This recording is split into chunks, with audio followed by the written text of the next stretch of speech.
Hey guys, it's JD from Ponzo World, and today we're unboxing and reviewing the smartwatch made by Gokoo. Now this is a $50 smartwatch that you guys can find on Amazon. Links will be down below this video if you want to go, of course, pick this thing up. Now also on Amazon, this thing has an average review count of about 5 stars, so it seems like pretty much everybody that has bought this thing, or at least the people that have reviewed it, seem to think it's pretty good. And by the way, 35 people have reviewed it and given it, well, 5 stars. So hopefully I enjoy it too. So let's go and I guess to start with showing you around the box. You can see here on the top, it says full touchscreen, so that's pretty interesting. Of course, we'll test that out. Enjoy your smartwatch. On the bottom here, we have the Amazon label right there. On the back here, we have the specifications. You can see there it is IP68 waterproof, water resistant. It says waterproof, but it's not actually proof. It's water resistant. Screen size there, CPU number right there, strap length, the battery, and so on. OS support, iOS 9.0 and above, and iOS, or Android, sorry, 5.0 and above. Model number right down there. So there it is, pretty cool on the side here. Again, just some more features that it could do. You can see it has stopwatch, stuff like that. Top here, not really anything. And then on the side here, even more features right there. Pretty cool. So let's go ahead and open this up. Now there is a shrink wrap around it, so we're gonna have to cut that open. Now, as you guys know, I always enjoy when companies put heat shrink on their products. Just adds to the unboxing experience. There you go. It looks like we got the kind of a grayish color. Pretty cool. Let's open it up. And actually, there is still a seal on here on both sides. Interesting. There we go. Now it should open up. You give it a little bit of help here. And there it is. Cool. Let's go and take it out here. Well, let's just take the bands out first. Here are the, here's the band. Silicone band, rubber band, whatever you want to call it. Pretty cool. And here is the watch. Let's go ahead and take this little cover off here. There's the screen. Let's go ahead and try to turn it on, which I would assume you do by pressing this button. I might have to give it a charge. Oh no, there we go. Cool, check it out. Yep, definitely touchscreen. That's pretty nice. All right, let's go and see what else we have in the box, which is just the user manual and a pretty basic magnetic charger. The way this works, this is kind of like wireless charging in a way. What you do is you get this end here, and then you have to align these little pins right here with the pins on the bottom of here. It only goes one way. Boom. And then if this end was plugged in, it would be charging like that. And if you want to take it off, you simply pull it out. So that is pretty cool.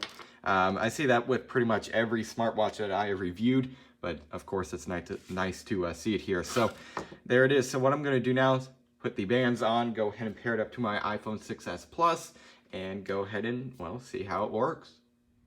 All right, I now have the smartwatch here paired up to my iPhone 6s Plus.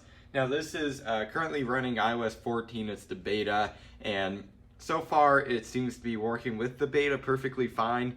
Obviously, I don't think it'll work all the time. It might crash every once in a while because it's probably not optimized for a software that hasn't really been released yet. But anyways, so far it seems to be doing fine though. Anyways, the app is called Y-Fit. It's simply just the letter Y and then fit right there, as you can see. That's what the icon looks like. Let's go ahead and get into it. And after you set it up, you can make an account if you want. I didn't. I just said proceed, you know, without an account, and it's working perfectly fine. So you don't have to do that.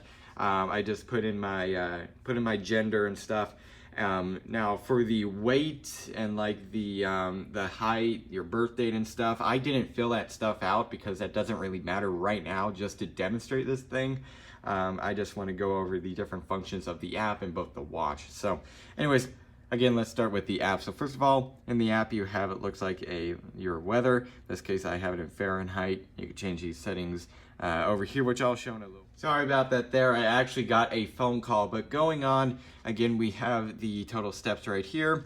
How many calories you burn, how far you have gone. In this case, I have it again in miles, and you also have your active time in minutes. You also have your last workout here, your average pace, duration, calories you've burned and how many miles you've gone. You also here have your heart rate, sleep timer, along with your blood oxygen level. So the blood oxygen level, it isn't going to be as accurate as like an industrial machine, for example.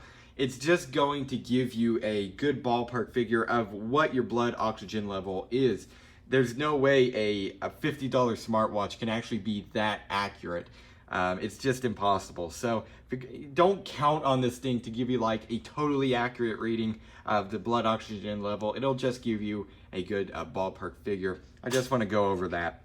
So, and same thing for the heart rate. It's not going to be as accurate as something like an Apple Watch. If you wanted something as accurate as an Apple Watch, you would, well, go out and buy an Apple Watch. So there it is. And going on, here you have your exercise tab. Now I would click on that, but it actually, it shows your precise location, and I kind of don't want to give away where I live right now. So I can't click on that. Basically what it is you could just make like a route to go for running or walking.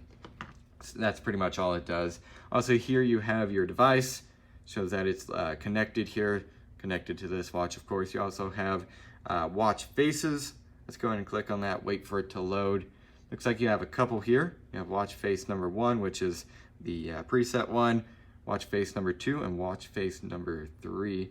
What's more dial? Let's go and click on that. Maybe more faces. Oh wow, yeah. You have a bunch of them. Check that out. That's pretty cool. Yeah, wow, there's a bunch of different watch faces.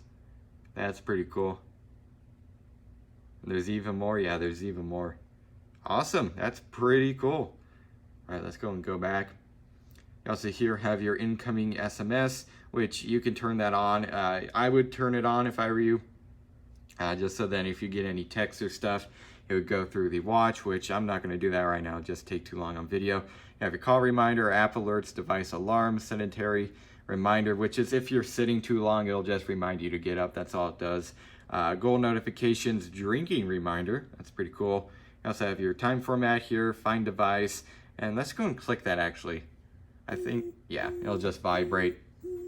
So basically, if you like lose the watch or something, it'll just vibrate and hopefully you can find it that way. You also have your do not disturb mode, wake screen on wrist raise, which is actually a feature that the Apple Watch has too. Automatic heart rate detection off, which I'm actually going to turn that on real quick. You also have your easy camera, which, let's see what that does. Wi-Fi would like to access the camera, okay. Allow access to all photos. Okay, so it looks like you could shake the watch and it would, oh yeah, check that out. You could shake the watch and it would kind of use that as like a remote, and it takes photos from your from the phone. That's pretty cool. Give up. Okay, let's go and press give up. All right. You also have your firmware upgrade here, and then simply remove device. You also have here me, which is just your goals. You can click on that. You can set your target for the steps, duration target, calorie target, so on. You also have your Apple Health, which you can sync that up with the built-in Apple app. That's pretty cool. You also have your unit settings, which again, told you guys that I changed it from kilometers, centimeters to feet and miles, so on, pounds, and then Fahrenheit here. You also have about, which I would assume that's just, yeah, it's just the app version. So there it is, pretty cool. So basically all the app does is you could change around settings and stuff in here. You could even take like pictures from the app too, so that's pretty cool. And of course you can see all of your data here, your heart rate, how long you've slept, and so on. So that's pretty cool. App has a good amount of functions. And I really like all of those different watch faces. That is a lot of different watch faces, so that is really cool. Anyways, now let's go ahead and move on to the watch, show you guys what the watch can do. Alright, so moving on to the watch. So first of all, to turn the watch on, you can either, well, put it on your wrist and flip your wrist and it would turn on, or you could just simply press the side button and it should turn on just like that, and you will be greeted with the default watch face right there, which of course, again, you could change that if you want. Now, if you swipe up, it actually brings you to your beats per minute, so your heart rate. And by the way, don't look into this light. I'm not looking at it right now. I'm just looking at it through the viewfinder on the camera. Don't look into that. It can damage your eyes. So you have your beats per minute here. Also have your blood oxygen levels here, which you could check. It's actually scanning it right now. And again, don't look into that light. It's definitely not good for you. You also here have a little mini music player, which you could play and pause tracks. You can go forward or back. And I'm gonna have to change around the time for this screen to go off because it's going off just way too quick. You also here have your more settings, and then you could go back to the watch face. Let's go and click on more. Let's go back down there. I believe this is, yeah, so this is just like different apps and stuff. You have your sport app, which you could, okay, so you could change around between walk, run, cycling, climb, yoga, basketball, football, badminton, skip, and swim. All right. To go back, you just swipe. That's pretty cool. You also have your breathe. Okay. So this is maybe telling you how fast to, or how to breathe. So kind of like a meditation kind of thing. It's pretty cool. You also have your shutter here, which would then, if you're in the, I would assume if you're in the camera app, let's go and do that. Let's get on the phone right now and just open the normal camera app. All right, so, almost showed my location right there. Let's not do that. All right, so if you shake this, is it taking photos? Come on. No, it's not taking photos. Huh, maybe you have to do it in the actual camera app, on the app itself. Let's go and try that out real quick. I'm gonna do that. All right, so it looks like to use this little shake for selfie thing here on the watch, you actually have to go into the camera section on the app itself. It will not work with the built-in iPhone camera app by the looks of it. So if you shake now, come on. There we go. You can see there it is taking photos. So you have to do it within the app. That kind of sucks, but it's really whatever. All right, so moving on from that little camera thing, the remote camera. So to go back, let's go and go back here. Yeah, I really need to change that around so that it doesn't get out of that section. Anyways, you also here have a stopwatch, and you also have this section called Find Phone. Let's go and click on that. And it actually plays, let's go back, it actually plays a little chime over your phone. It also buzzes.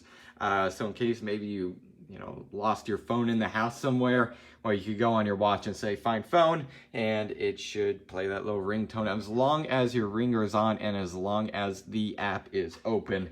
So that is something to keep in mind there. Also, let's go and move on, and I'm probably going to have to click the side button, and yeah, it's just going to bring me back to the main menu. That kind of sucks. You also have your screen sleep, which let's go and bring that up. That's what I was talking about earlier. There we go. You also have your watch face, which you could change around here. Just like that. Well, there we go. I didn't mean to do that, but it works. And you got to go back. So from there, you also have your reset, along with power off. You have a QR code thing, probably to pair it up. And then you have about right there, which is just a couple different things. Some codes and stuff. Let's go back. Also, if you swipe from the, if you swipe down, you have different things here. You have your do not disturb mode. You have your brightness, which is all the way up currently. You also have a little flashlight mode. The Apple Watch also has this. It basically just displays a white light on the screen. It's not nearly as bright as the Apple Watch, so it's not going to be as useful as the Apple Watch. But maybe if you're in a really dark room and you're trying to find something really close, you can just turn that on and it should work. You also have extra here, which just goes into the other setting that we showed off earlier. You also have your date here, along with your battery percentage and the Bluetooth status right there. Also, if you swipe to the left, sorry about that, bump the tripod. You have your different settings here, I guess. You have your how many steps you've gone, how many kilometers you've gone, how many calories you burn, your sleep timer right there, light sleep and deep sleep. That's pretty cool. You also have your weather here, which is pretty nice. Now, you do have to have location services on for this to work, and then it just goes right back to main menu. If you swipe to the right, that is basically your message center. I would assume in here would be notifications, but maybe it's only text messages. I'm not 100% sure on that. So there it is, pretty cool. Looks like to turn it off, yeah, you have to press the button in to turn it off and on. Pretty cool. So seems to be working pretty good so far. Has a good amount of features too. And it actually kind of has In a certain way, it actually has more features than the Apple Watch, because like I don't think the Apple Watch can do your blood pressure and stuff, or blood oxygen levels, I believe it is. So that's pretty cool. I do like that. So I'd say so far it seems to be a pretty good watch. So guess what I'll do now is go ahead and stop this clip and give you guys my final opinions. All right, so overall, what do I think of this smartwatch? I would say for $50, this thing actually seems pretty good, I'd say. Now, one of the main things that makes me say it's worth $50 is because of how smooth it is. There is pretty much zero stutter when you're using this watch. It's really smooth. Like it's very fluid. It's very nice. It's pretty cool to use, I'd say. And especially that round screen. That is really cool. I've only seen that on just a handful of cheaper smartwatches around this price, and this one does it, I'd say, really well. The resolution on this thing just seems very, very nice. It's very good, and it's an actual round screen too. Some watches that I've seen on like Amazon and stuff, they claim to be like a round screen, but they aren't completely round. The body itself is round, but the actual screen inside is square. So then you have these borders around it. Doesn't look too good. And don't get me wrong, those were still good watches, but they didn't have nearly as good of a display as these things. So I'd say for the price, it has a good amount of functions. Seems to be working pretty well so far, and I would say it looks pretty well, pretty good too. So I'd say for $50, again, as my first impressions on it, I would say it seems to be a pretty good option. So yeah, I guess that's really it for this video. Hope everybody enjoyed, and don't forget to like and subscribe. I'll see y'all next time. Goodbye.